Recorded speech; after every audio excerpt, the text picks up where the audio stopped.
Hello friends, भुगतान शेष का पार्ट 3 दो पार्ट ऑलरेडी बन चुके थे। तीसरा पार्ट आज ही बना रहा हूँ मैं, ठीक है, आपके सामने।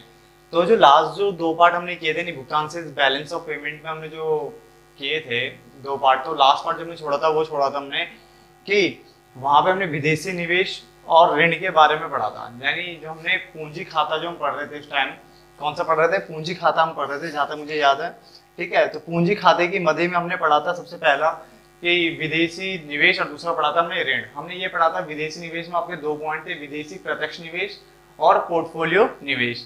और इसमें 3 पॉइंट थे जिसमें 2 पॉइंट मैंने लिख दिए हैं, तीसरा पॉइंट अभी लिखूंगा उसके बाद। डन। तो स्टार्ट करते हैं आज की वीडियो। देखो, विदेशी निवेश में सबसे पहला पॉइंट है आपके पास विदेशी प्रत्यक्ष निवेश। यानी आपके पास अगर हम इसे पढ़े तो उसको बोलते हैं फॉरेन डायरेक्ट इन्वेस्टमेंट, एफडीआई बोलते हैं इसे, फॉरेन डायरेक्ट इन्वेस्टमेंट बोलते हैं। इसमें मतलब विदेशी प्रत्यक्ष निवेश से अभिप्राय शेष विश्व में, शेष विश्व मतलब अब्रॉड यानी बाहर कंट्रीज में परिसंपत्तियां खरीदना है, एसेट्स को खरीदो यानी जमीन जायदाद खरीदो, तथा उस पर आपका नियंत्रण भी होगा। तो यानी एक तरह से अगर एफडीआई को देखो तो एफडीआई में क्या होता है? एफडीआई का मतलब होता है शेष विश्व में परिसंपत्तियां खरीदनी है, दूसरे देशों में संपत्तियां खरीदनी है, और उस पर क्या होना चाहिए? साथ में नियंत्रण भी होना चाहिए। तो उसे कहते हैं फॉरेन डायरेक्ट इन्वेस्टमेंट कहते हैं।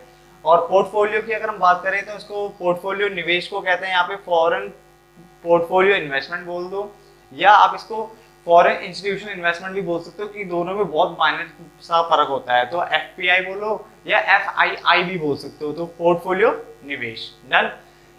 जब ये क्वेश्चन आए तो याद रखना, ये तो आपको विदेशी प्रत्यक्ष निवेश तो समझ में आ जाएगा एफडीआई, बट साथ में आपको इंग्लिश में पढ़ लेना चाहिए, ठीक है। यहाँ पे कभी कभी फॉरेन इंस्टीट्यूशनल इन्वेस्टमेंट या फॉरेन ये पोर्टफोलियो इन्वेस्टमेंट भी लिखा होता है, तो आपको पता होना चाहिए, इंग्लिश और हिंदी दोनों ही पता होनी चाहिए आपको।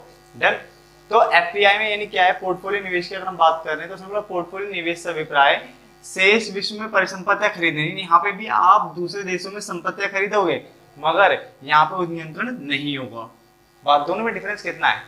दोनों में ही शेष विश्व में परिसंपत्तियां खरीदनी है, बस यहाँ पे नियंत्रण होगा, उसके ऊपर आपका पूरा कंट्रोल होगा, यहाँ पे आपका कंट्रोल उसके ऊपर नहीं होगा। डन। तो 2 पॉइंट क्लियर हो गए। तीसरा हमारे पास जो आया था, ऋण की बात की थी हमने। ऋण में हमें 3 पॉइंट पढ़ने हैं। सबसे पहला पॉइंट था हमारा वाणिज्यिक उधार, और दूसरा पॉइंट आपका विदेशी सहायता के रूप में उधार। अब ध्यान से देखना, दोनों में ही उधार लिया जा रहा है। देखो, यहाँ भी उधार लिखा है हमने, यहाँ भी उधार लिखा है। देखो, हम इकोनॉमिक्स इस तरह से पढ़ाते हैं कि आपको ना वो यहीं कहीं याद हो जाए। जैसे ये 2 पॉइंट कितना आसानी से याद होगी, दोनों में ही परिसंपत्तियां खरीदनी है दूसरे देश में जाके, बस यहाँ पे नियंत्रण नहीं, यहाँ पे नियंत्रण है, यहाँ पे नियंत्रण नहीं है। शेष ऐसे यहाँ पे देखो, ये भी उधार है और ये भी आपका उधार है, बट यहाँ पे देखो, यहाँ पे लिखा हुआ है सहायता के रूप में उधार, ठीक है। इसका मतलब क्या हुआ? जब यहाँ पे आप उधार लोगे ना, तो जो मार्केट में जो रेट चल रहा होगा, जो बाजार में जो उसका ब्याज की जो दर चल रही है ना, उसी दर पर अगर मान लो मार्केट में 12% के हिसाब से लोन मिल रहा है, तो 12 में ही मिलेगा, यहाँ पे कोई छूट नहीं मिलने वाली आपको। बट यहाँ पे सहायता को ध्यान में देखकर, यानी सहायता को ध्यान में देख करके लोन दिया जा रहा है। इसका मतलब अगर 12% अगर रेट चल रहा है तो 10% या उस 12 से कम में 9%, 8% में आपको जो है लोन या उससे कम में भी मिल जाएगा यहाँ पे। डन।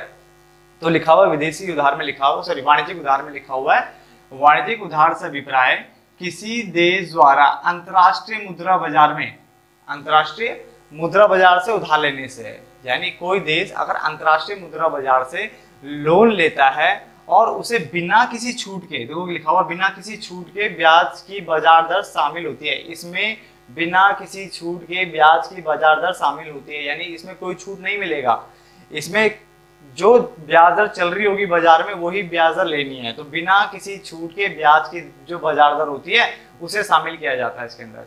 तो आप ये लिख सकते हो, इसके अंतर्गत बिना किसी छूट के, यानी कोई भी छूट आपको नहीं मिलने वाली, बिना किसी छूट के ब्याज की बाजार दर शामिल होती है, या ब्याज की बाजार दर को शामिल किया जाता है। जबकि यहाँ पे अगर हम बात करें तो विदेशी सहायता के रूप में उधार से अभिप्राय सहायता को ध्यान में रखते हुए, यानी इसमें आपको सहायता को ध्यान में रखना है कि आपको हेल्प करनी है, सहायता को ध्यान में रखते हुए एक देश द्वारा अंतरराष्ट्रीय मुद्रा बाजार से लोन लेने से, यानी दोनों में ही आप उधार लोगे, मगर इसमें बाजार में प्रचलित मतलब जो बाजार में चल रही है, बाजार में प्रचलित ब्याज की दर की तुलना में ब्याज की कम दर को ध्यान में रखा जाता है ना। इसमें जो लोन मिल जाएगा आपको कम रेट में मिल जाएगा, और उस पर क्या मिलेगा? पूरे रेट पे मिलेगा। तो फटाफट से एक बार देख लेते हमने क्या पढ़ा। हमने सबसे पहले एफडीआई के बारे में पढ़ा।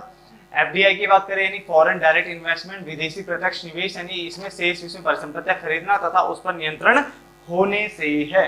जबकि पोर्टफोलियो इन्वेस्टमेंट में ऐसा नहीं है। पोर्टफोलियो में क्या है कि आप शेष में परिसंपत्ति तो खरीदोगे बट साथ में उसके ऊपर कोई नियंत्रण नहीं होने वाला। देन हमने उसके बाद पढ़ा वाणिज्यिक उधार। वाणिज्यिक उधार में क्या है कि आप अंतरराष्ट्रीय मुद्रा बाजार से लोन ले सकते हो, मगर इसमें बिना किसी छूट के ब्याज की दर को शामिल किया जाता है, यानी आपको कोई छूट नहीं मिलने वाली मार्केट में इसमें, ठीक है, किसी चीज की। जबकि विदेशी सहायता के रूप में उधार से अभिप्राय वो लोन लेने से, अंतरराष्ट्रीय मुद्रा बाजार से उधार लेने से है जिसमें बाजार में जो प्रचलित जो ब्याज की दर होगी उससे कम रेट में आपको क्या मिल जाएगा, लोन मिल जाएगा। तो यहाँ तो दो उसके पॉइंट क्लियर हो गए। अब तीसरा पॉइंट पढ़ते हैं किसका, ऋण का पढ़ते हैं और साथ में आगे बढ़ते हैं, थर्ड पॉइंट की ओर बढ़ते हैं। थर्ड पॉइंट में लिखा था बच्चे बैंकिंग पूंजी लेन देन, ठीक है, ऊपर के सारे क्लियर हो गए थे। देन हमारे पास है बैंकिंग पूंजी लेन देन। अब देखो बैंकिंग पूंजी लेन देन की अगर हम बात करें ना, सबसे पहले तो यहाँ पे क्या होता है, बैंक बीच में आएंगे, और बैंक बीच में आएंगे तो बैंक क्या करता है, हमेशा डीलर के रूप में काम करते हैं। वो एक जगह से पैसा लेते हैं दूसरी जगह ट्रांसफर करते हैं, समथिंग इस टाइप का कुछ काम इनका होता है। डन। तो उसने बोला बैंकिंग पूंजी लेन देन में क्या बोला इसमें, बैंकिंग पूंजी लेन देन से अभिप्राय वाणिज्यिक और सहकारी बैंकों की विदेशी वित्तीय परिसंपत्तियों, और यहाँ पे कौन संपत्ति लिया है, विदेशी होनी चाहिए पहले तो। दूसरा वित्तीय मतलब होता फाइनेंशियल, ठीक है। तो वित्तीय परिसंपत्तियों यानी वित्तीय परिसंपत्तियों और दायित्व यानी एसेट्स और लायबिलिटीज, यानी जो जिनसे पैसा आएगा वो और जो आपको पे करने हैं वो। देन ये परिसंपत्ति हो गए, एसेट्स, ये आपके हो गए क्या, ये इनकम जनरेट करने का सोर्स हो गया एक तरीके से, और ये आपके लिए क्या होगा, जो आपको पे करना है यानी देना है।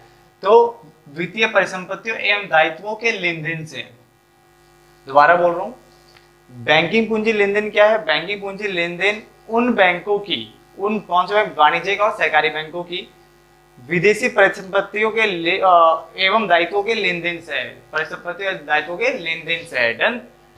जो विदेशी विनिमय के डीलरों के रूप में कार्य करती है, और ये किसके रूप में काम करती है, डीलरों के रूप में काम करती है, यानी पैसा लेना और देना। अगर मान लो इनका जमा पक्ष अगर ज्यादा है तो ये पॉजिटिव शो करेंगे, यानी इनकी जो जिन्हें लेना है, यानी जो पैसा मिला है इनको वो ज्यादा है और जो देना है वो कम है, तो उसका मतलब कि पॉजिटिव शो करेंगे। और अगर मान लो इनको देना ज्यादा है और मिलेगा इनको कम, तो गारंटी घाटा ही होगा, तो हम उसको माइनस से शो करते हैं। दोबारा बोल रहा हूँ, बैंक क्या कर रहे हैं, बैंक एक डीलरों के रूप में काम कर रहे हैं, जो कि क्या बता रहे हैं, ये उन बैंकों की, यानी कौन से बैंक, वाणिज्यिक हो गए और हमारे सहकारी बैंक हो गए, उनकी विदेशी परिसंपत्तियों एवं दायित्वों के लेन देन से है, यानी जो भी एसेट्स और लायबिलिटी है उनके लेन देन से है। अब वही चीज है, अगर मान लो आपके पास मिलना आपको ज्यादा है और आपको देना कम है, तो इसका मतलब बेनिफिट में हो, तो आप प्लस शो करते हो, धनात्मक इसको प्रदर्शित करते हो, शो करते हो, दिखाते हो। और अगर मान लो आपको देना ज्यादा है और मिलेगा बहुत कम, तो एकदम से घाटा हो जाएगा, तो उसको आप ऋणात्मक तरीके से शो करोगे। डन।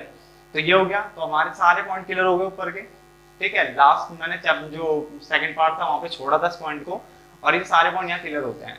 देन अब हमारे पास जो आ रहा है वो आ रहा है भुगतान शेष में असंतुलन, ठीक है। भुगतान शेष में असंतुलन का मतलब क्या है, देखो पांच मिनट, एक होता है संतुलन, एक होता है असंतुलन। संतुलन मतलब हो गया कि वो बराबर की स्थिति में है, और असंतुलन मतलब होता है कि वो बराबर की स्थिति में नहीं है। डन।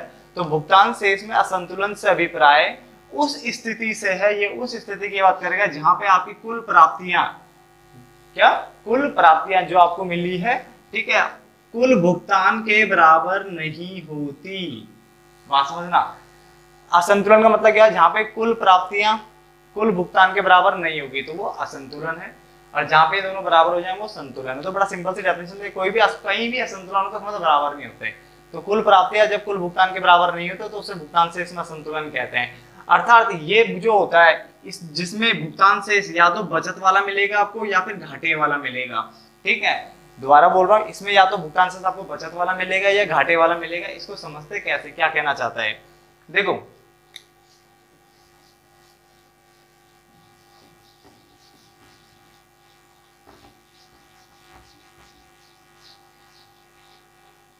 यहाँ पे क्या, देखो ध्यान से देखना, ये भुगतान शेष की अगर बात कर रहे हैं तो उसने बोला दो स्थितियां यहाँ पे लेके आ रहा है, ठीक है। पहली स्थिति है भुगतान शेष में संतुलन, और दूसरी स्थिति जो है वो है भुगतान शेष में असंतुलन। डन। संतुलन कब होगा, जब आपका कुल प्राप्तियां, टोटल रिसीप्ट बराबर हो जाए किसके, कुल भुगतान के।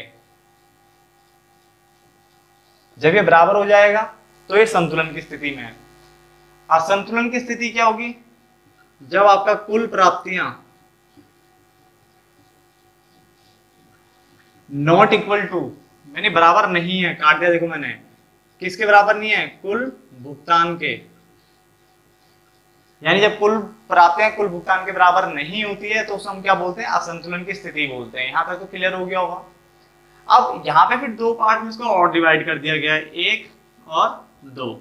पहला पार्ट बोला इसने या ये बचत वाला भी हो सकता है या घाटे वाला हो सकता है। बचत वाले का मतलब क्या? बचत वाले का मतलब बच्चे ये है कि जब आपकी जो कुल प्राप्तियां हैं वो ज्यादा होगी किससे? कुल भुगतान से। इसका मतलब आपको जो मिल रहा है वो ज्यादा है, जो आप पेमेंट कर रहे हैं वो कम है, तो गारंटी आपको बचत ही तो होगी, पैसा बचेगा, तो उसे कहते हैं बचत वाला असंतुलन। ठीक है। और घाटे वाला कौन सा हो सकता है? जब आपकी जो कुल प्राप्तियां कम होगी किससे? कुल भुगतान से। यानी यहाँ पे कुल भुगतान ज्यादा है घाटे वाले में, और बचत वाले में कौन ज्यादा है? कुल प्राप्तियां ज्यादा है। डन। तो दोनों केस में देखो यहाँ पे बराबर का साइन नहीं है, इसलिए असंतुलन है। ठीक है। या तो कुल प्राप्ति ज्यादा हो रही है या फिर कुल भुगतान ज्यादा हो रहा है। भुगतान ज्यादा होगा तो घाटा होगा और प्राप्ति ज्यादा होगी तो बचत होगी। डन। ऐसे यहाँ पे है, जहाँ पे दोनों बराबर हो जाए वहां पे क्या है? संतुलन की स्थिति है। यहाँ तक तो कोई दिक्कत नहीं बचे। ये आपका पॉइंट सारे क्लियर होते हैं यहाँ तक। डन। अभी देखो हमारे पास क्या है, अब हमारे पास एक नहीं दो क्वेश्चन रहते हैं। एक तो रहता है कि भुगतान से इसमें असंतुलन के कारण क्या है, जो कि सबसे इंपॉर्टेंट बनता है अपने आप में, एक ये रहता है। और दूसरा जो रहता है वो है समायोजक, स्वप्रेत मध्य, स्वायत्त मध्य, ये हमें पढ़ना है। मैंने एक तरीके से देखे तो सिर्फ 6, 7, 8 मिनट का और टॉपिक रह गया है, बाकी सब कुछ खत्म हो चुका है। चाहता तो मैं यही खत्म कर सकता था, जानबूझ के मैंने बोला इस वीडियो को निपटा देते हैं। क्योंकि ज्यादा बड़ी वीडियो बना के फायदा नहीं रहता, क्योंकि इसमें आलस सा आने लग जाता है बच्चों को। तो यहाँ पे इसको खत्म करते हैं, मिलते हैं नेक्स्ट पार्ट में। छोटी सी वीडियो है। डन। तो उसमें खत्म करके भुगतान से वाला चैप्टर है आपका वो पूरी तरह से ही खत्म हो जाएगा आपका। डन। तो थैंक यू दोस्तों, मिलते हैं नेक्स्ट पार्ट में।